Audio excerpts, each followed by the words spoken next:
What's going on, y'all? I did several stories where people had their cars stolen and they end up tracking the people down and they end up shooting at them and then they end up being charged. I feel like your car is like your eminent domain. Like if you come home and the robbers are in your house, it's game on. Now, I don't want to send the wrong message. If this do happen to you and you run into your stolen car somebody's riding around in, just call the police and try to follow that car at a good distance and then let the police know because they would take a long time to get there. Or try to have an Apple AirTag in your car and just call the police. But that is easier said than done. You actually don't know what you're going to do in that situation. To me, I understand. I think that's temporary insanity. I'm going to bring you guys with CWB Chicago. They bring good work and good articles from stories from Chicago. This young man right here, his name is Rodney Clemens. He had his car stolen. I feel he's the victim. However, they charging him because, according to CWB Chicago, he run into the people allegedly in his car. Like, yo, whoa, whoa, whoa, whoa, whoa, whoa, whoa. However, in this article, what they're going to say is Chicago man who thought he found his stolen car. So now I'm not sure, was that his car or did he think that was his car? If it was his car, so what they're saying is that Chicago man who thought he found his stolen car on the far south side of the gas station, he suffered a gunshot wound because they got into a shootout with the car's occupant.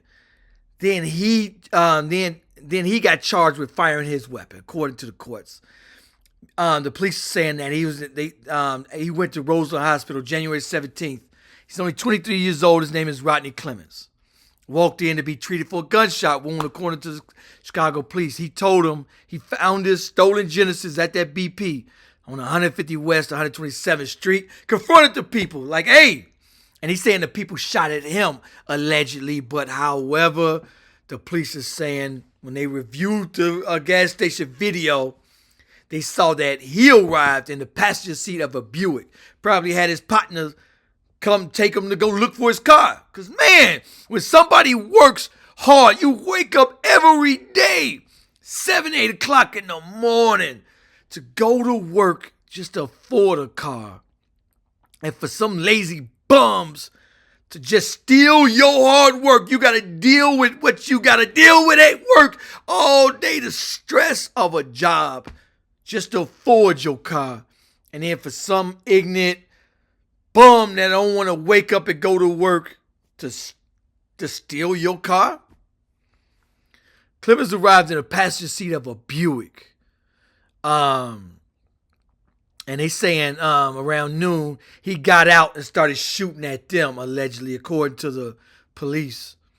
Started firing at the people in the Genesis, according to CPU, and the occupants started firing back. The Genesis sped away, leaving Clemens without his car again. So I'm wondering, was that his car? So it sounded like it was his car. I'm wondering. However, they're charging him with aggravated discharge of a firearm towards an occupied vehicle. I'm sure if the people, they were in there strapped, they probably ain't gonna come to court. Sometimes the state will pick up the charges. Like if they have it on video and they ask you, is that you? And you say, yeah, that's me. Then they say, gotcha. And that's enough for the state. But the state will grant leniency. But I'm wondering, did the occupants show up like, yeah, we stole it and he shot it? Did they make a statement? I don't think so. I think the prosecutors got the video, went to the hospital. Anybody check in with a gunshot wound? Oh, there you go. Was this you, buddy? He said, yeah, that was me.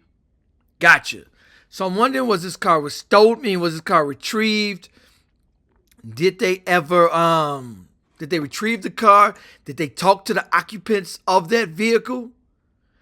And if that was the stolen vehicle, those people probably won't show up to court. I feel like, if you do get questioned, even if you are on video, please say, is that you?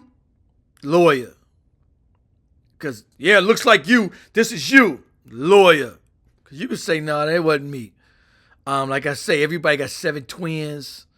Video evidence, people could say, the police got to ask you, is that you? And if you say yes, then that's you. But you could say, no, that ain't me. Because like I proved, I did a video where everybody has 7 twins, literally. Like every president around the world got a double. Like Putin's double look exactly like him. His people, the double go around shaking hands, doing stuff out in public, and people don't know the difference. And I was like, yeah, let me look it up. And Putin's double is exactly the same. But anyway, I think this young man shouldn't be arrested at all. If that's his car, what? That's his car. You got the right to defend yourself. That's your eminent domain. To me, I feel you got the right to defend yourself. You worked hard for that car. You're paying for that car. And you out driving in my car? From what I got to put up with at a job? If I'm the judge, case dismissed. Young man, just be easy next time. Don't do it again. Case dismissed. Anyway, I hope the young man get off. But, just call the police. Put an Apple AirTag. They like $30. You can put an AirTag in your car. And yeah, if you see the car, maybe follow it. Maybe call the police. So, anyway, peace, y'all. City on fire. Ooh, down to the wire. It's my life in the shy. Ooh, it's my life in the shy.